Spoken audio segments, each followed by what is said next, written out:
Well, in our travels this year, we always get to meet a lot of really cool people, and really enjoyed our time out in California this summer. Did a couple of events out there in promoting our movie Nefarious.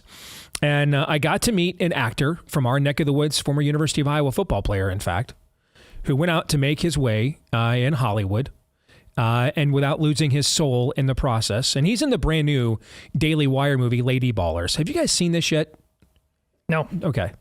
So I've a couple of people in the audience said it was very funny, but I've not had a chance to see it yet. And he went to the premiere, and then our next guest, Siaka Massaquoi, got a bit of a surprise, and not of the Christmas miracle variety, okay, but from the that's the stuff of dystopian novel variety. He joins us now here on the show. Siaka, it's good to see you again, brother. How are you? What's up, Steve? Thank you so much for having me on, my friend. Go Hawks. Yes, indeed. You guys played very good defense on Saturday night. That sounds about cold weather familiar. So yeah.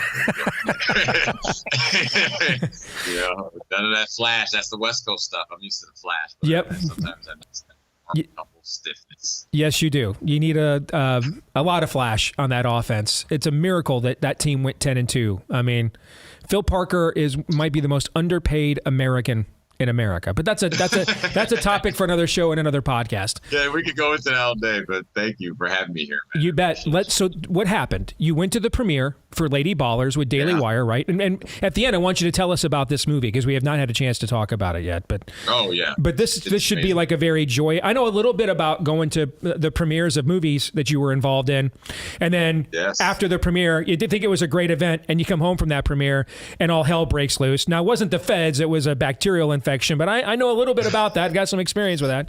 I mean, are they mutually exclusive? I mean, did I just repeat myself? Yes. The feds are a bacterial infection. That's a redundancy. All right. But what happened to you and your wife when you got home? Well, I want first of all, again, thank you for having me. And I want to point out that at this time before, 2 years ago, I was raided by the FBI and never charged with anything. So, but in that 2 years' time, every time I travel, I would be searched constantly at the airport. I have to check in at the front desk, 45 minutes to do a background check, then go through, get searched at TSA, special screening, and then get special screening at the gate as well. So that's been going on for 2 years.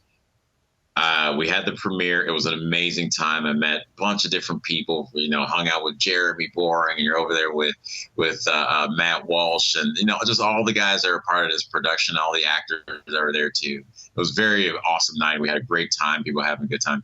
And the next day, my wife and I were leaving, and it's really interesting because I happened to put on the same outfit that I wore to fly to Nashville, and I wanted to wear this shirt that said "Jesus Save" on the back because, with our culture and everyone don't say his name, I'm like, if they're going to stop me and people are going to look over, they're going to see Jesus. That's why it was very important that I wanted to do. So on the way back, we're coming back, and you're tired. It's 4+ hour flight, and at Burbank Airport, when you land, you get off and you walk the tarmac. So you don't get off and go right into the terminal. You walk on the tarmac. And when I get off, I see, as we're coming off, I see like there's this woman standing over on the side looking up it seems like at me. And I see like a little necklace badge, and a few other people kind of around, but I noticed, but I don't really, grab a hold of it yet until I get down. And she comes up and she said, "Siaka Massaquoi." Yeah, it's like, FBI, you're under arrest. Come with us, please. And we're like, what? Other agent goes over to my wife. There's 4 cops around them. So there's 4 agents and 4 cops around them. I get grabbed and I'm like, no. I was like, what for? They're like, what for? I'm like, no, tell me why I'm being arrested. And I didn't know this at the time, but I guess apparently, if you're under investigation, the FBI doesn't have to tell you what at the moment. So that's just, I was going off different information and thinking that they should tell you before they cuff you. And, the guy was like, yeah, J6. And I'm like, well, I didn't do anything wrong. And then on J6, the other guy's like, don't talk about it. I go, he brought it up, and one thing I just kept saying was like, you guys didn't have to do it like this. I would have, you could have called me in. I would have came in. Well, come on, let's go over here. We don't want to embarrass you. I'm like, it's too late. Look what you're doing. This is a show. But they take me away. Fortunately enough, we had one of our good friends, Amber, who's also in the movie in Lady Baller. She was on the plane with us, so she was able to stay right there with Charlotte. And I always like to tell people when I do tell them what happened, I'm like, God was all over this, because we were going to take an Uber home, but the night before we talked to Jen and Tatum, and they were working literally to come, and they were working to, like, we had to meet up that night, and they were doing something like, hey, can you come pick us up at the airport? And I was like, it was going to work out. So I had a friend Amber with Charlotte. As soon as we were separated, Charlotte had someone with her, and to get taken home, she had, Jen and Tatum, one of our good friends, family friends, to take care of her. They stayed the night at the house with her. So it's just so beautiful how, if it was going to happen, how God orchestrated to take care of my wife. And so, we drive down, they take me to this one jail, Monterey Park, because LA was closed, and they booked me in there. And that night, man, I just fell on my knees and I did the Lord's Prayer as many times as I could even imagine, until, like, the guard closed the door so she couldn't really hear me anymore. And then later she comes in and asks if there's anything I want to read. And if I want to read anything, I was like, hey, if you guys got a Bible, that'd be great. So she ended up having a Bible, and I was able to read that till I fell asleep. And it wasn't the greatest sleep, of course. They got me the next morning at 7 a.m. They took me to the U.S. Marshals, where then, I was booked in there and sitting in the cell waiting to talk to my lawyer. And then it was surreal, but there's a few amazing things that happened in that time. Was that I was supposed to meet with the clerk of the judge and tell her kind of my story, so she gets to know who I am. And I'm in that little, like, 4x4 room with the bulletproof glass, and she's actually on a teleprompter and not, like, in person. But that was going to happen, so I didn't know I could say this to my lawyer or anything. So to me, I won't get a chance to speak to my lawyer before court at 1:00. So it gets done. A public defender comes on. I was like, no, I have representation. And I'm sitting there thinking, man, that sucks. We were told different information, so now I have to wait till later. 20 minutes after that, man, after I asked the guard to let me out because I was done, and the guard was like, we're too busy, my lawyer, Larry Clayman, comes busting into the door with his bag, because he just caught the red eye, to make it here to at least talk to me beforehand. Steve, like,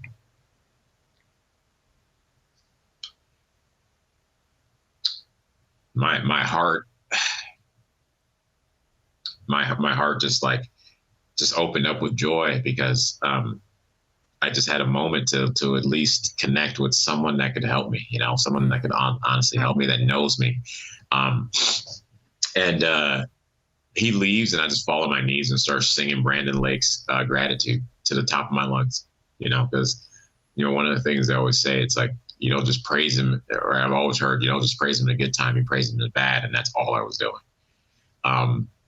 Then they're transferring us over, man. And there was this big dude. He was like 6'2" white guy who was tatted up from his neck down. And when you come out, they tell you, face the wall. And I'm face the wall right next to this guy. And I'm kind of like, oh, man, just be cool.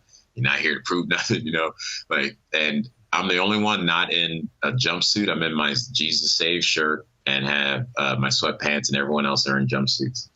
And they're getting ready to transfer us, take us to the vans, and take us to the courthouse. And as we're walking, he's behind me. He goes, hey, man, nice shirt. Steve, I turn around and I start going, well, yeah, no, Jesus saved my life, and and God's real, and I've seen it. And then he's like, I know God's real. Blah, blah, blah. We get in the van, and two other guys start like chiming in about God's real. And we start talking about books like Count of Monte Cristo and the Lord of the Rings trilogy. And we start going into all this. Basically from that all the way to the courthouse, we're talking about God and novels. And before it was 5 of us. And before the 5 of us started going out for our different, hearings in front of the magistrate, the big white dude who was like 6'2", been in jail for 18 years, turns to me and goes, hey man, can you pray for us real quick? I'm like, sure, man, let's do it. And so we prayed, and it was just like a good feeling in that holding cell. And every guy went out, came back, and were denied. And every time they came back, they were like, oh, she's a bee. She's terrible. She doesn't care to listen to nothing.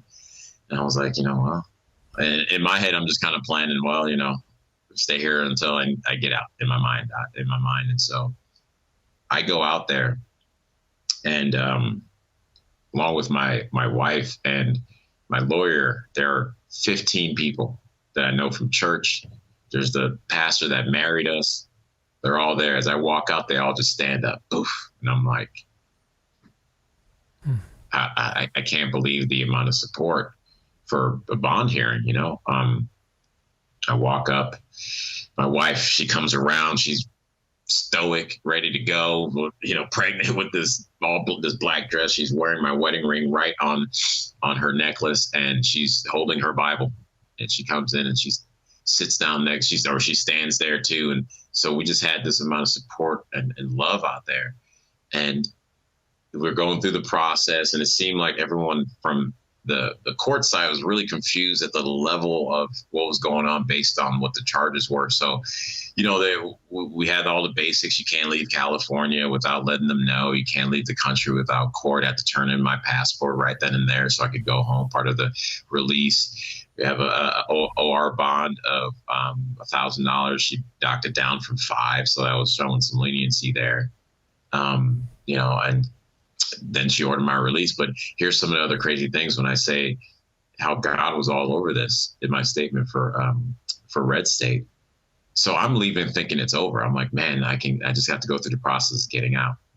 I come to find out from Charlotte later that some of the stuff wasn't done properly to sign me out, which included my signature, but I was already gone. Court was closing in 10 minutes, but I was already gone. The DA was gone. One of our friends who very, I would say, endearingly named her car after me about a year ago. Her little speed racing car. She takes off and runs through the courthouse trying to find this DA. Finds him on the phone, grabs him, brings him back. We need you. The county clerk was like, I got to catch my train. My other people were like, we'll give you a ride because we need to get him out. And they were able to let my lawyer sign on my behalf. And again, I had no idea about this part. I thought I'm all good.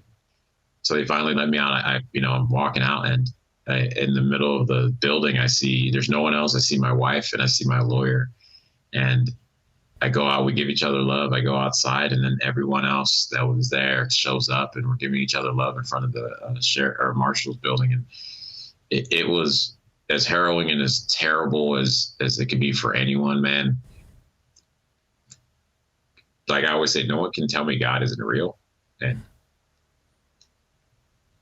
I saw him work in that situation. And I just praise him, man. No matter what happens, excuse me, sorry.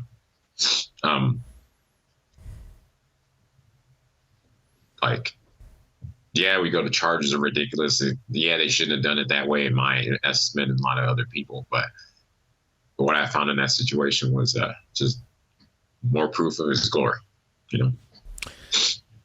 What are they claiming you did on January 6th vis-a-vis what you actually did? What were you doing there? Well, so I went down to hear Trump speak. After that, instead of marching down to the Capitol, I went back to the hotel that was the Marriott across the street from the Freedom Plaza, which is about a 20-minute walk from where we had, because we were standing up by the Lincoln Memorial because it was so big. So I went back to the hotel, and I was kind of done because I was like, I've been to the rallies. This is my third time in DC. I was like, I've seen it, But then I was like, let me see what the news is saying. So I turned on MSNBC, and there, reporters with no real one behind them, except you see cop cars go by, and they're like, it's a somber time, and what's going on in America, and there was a shot fired, and I'm like, what? I'm like, she's lying. So I put on my boots. I'm like, I'm going to go down there, find that camera person and stand behind them, like those people do when you see them just kind of doing crazy stuff behind the camera woman. I was like, I'm going to get behind them and talk about how they're lying, stand behind the reporter being like, they're lying. That was the reason why I went down to the Capitol, just so it was clear. That was the reason why I didn't go down initially because I was following to go protest. I was going because I wanted to find that camera person. As I go down, people are coming back the other way, and I'm like, oh, is it done? What's going on? They're like, oh, no, there's still people there.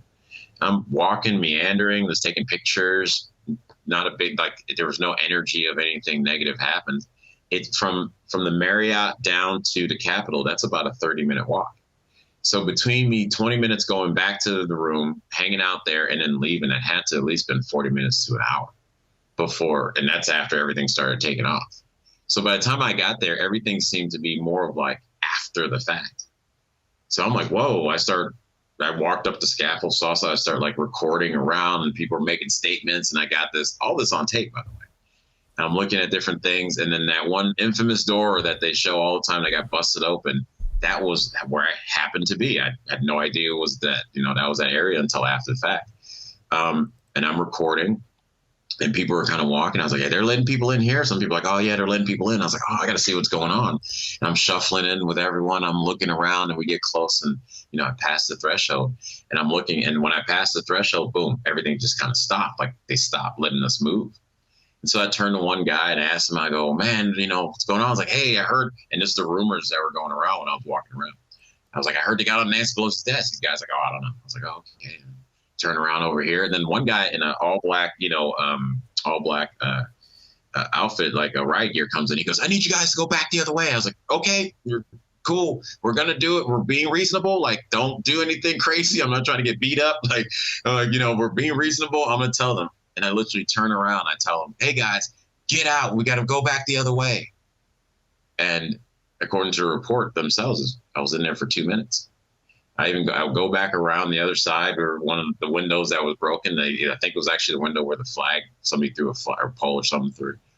And I had seen one of the cops there who got hit in the head with a canister stove when I had first walked up. And he's standing there, and I'm like, hey man, are you okay? That was messed up what they did. Again, I have this on tape. I was like, are you okay?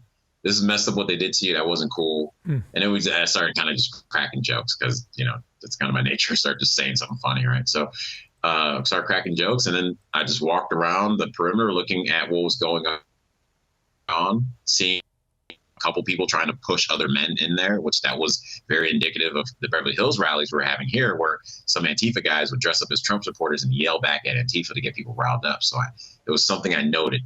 I saw that happen twice. And then I just walked back to the hotel and thought none of it until, they came and raided my house 2 years ago.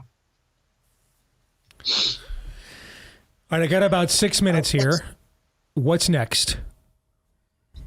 Well, I would love everyone go and check out our Gifts and Go for support, because I've seen other J6ers and what they do there. They come down with the full weight on mom and pops, on people trying to just create their own life and build something. I've done movies and I've done some shows, but the artist's life sometimes cannot be a fruitful one or consistently fruitful. So we don't have all the funds in the world. And I've seen even what they did to General Flynn, that they will do stuff like this to bury you and financially ruin you.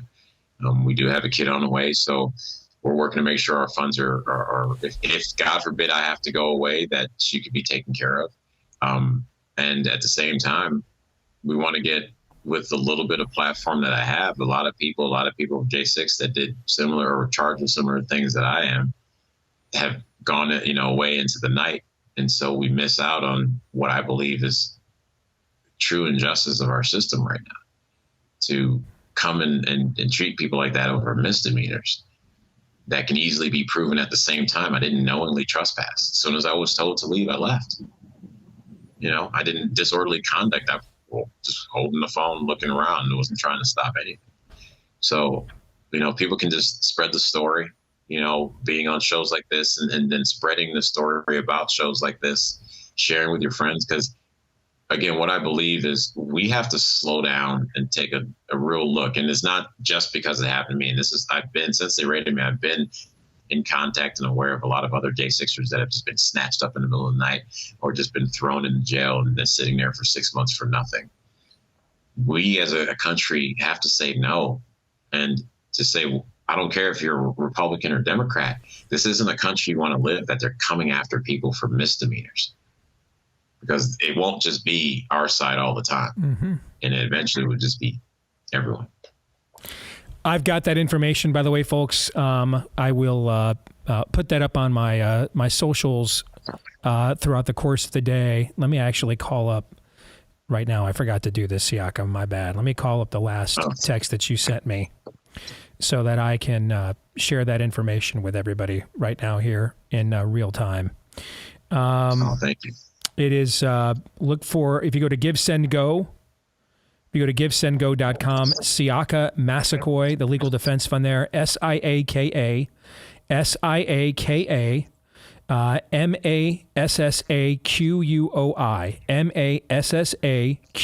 Massaquoi on Give, Send, Go. And I'll have all this up on my social medias throughout at some point here later today as well. So you can look for all of those there. Before we let you go, brother, tell us about the movie. Is it good? Oh man, the movie is so funny. It's so funny. Like, dude, where's my car? You have your white chicks, Joanna Man, like all that type of humor. Honestly, it's the type of humor that we've been missing for so long. I think the Bee has been hinting at it, and we're doing that stuff to remind us that we can laugh in this way. But to have a movie that's long form gives you the feel of your Bad News Bears meets Airplane meets, the white chicks type of feel. It goes just hard enough at everything and still stays classy for the audience. It doesn't throw you too far out there. It doesn't get into kind of gross humor too much, but it's slapstick, it's silliness, and I think National Lampoons. And it was amazing because I'll tell you like this one, I played the announcer in it, Deuce Johnson. And it's not a huge part, but it was a part that when I got there, I was like, I'm going to make the most of this because I think it can be. I was thinking of, I used Bob Uecker from Major League was my inspiration to play this character. So everything was a little big, And one of the greatest moments of the premiere was walking up, seeing Jeremy Boring and going, "Hey man, thank you again." And the first thing he said was, "Dude, super funny." I was like, "Oh, great," because you only have a few lines. Sometimes you don't know if they can see everything you can do. And so for that to be his first thing he said was something. It was really told me that I did the job. They were proud of it. And let me tell you guys this about support. Dallas Saunier, the producer of Bonfire, main producer for Daily Wire, called my wife that night. And the next day, the next day he called me and we talked, and he said, "Just so you know, we're not ashamed of you. We got your back. We wouldn't be friends if we didn't. Keep out there, keep talking about the movie, keep, supporting yourself, all that. We live in an industry in Hollywood where the hint of a allegation have people lose their careers.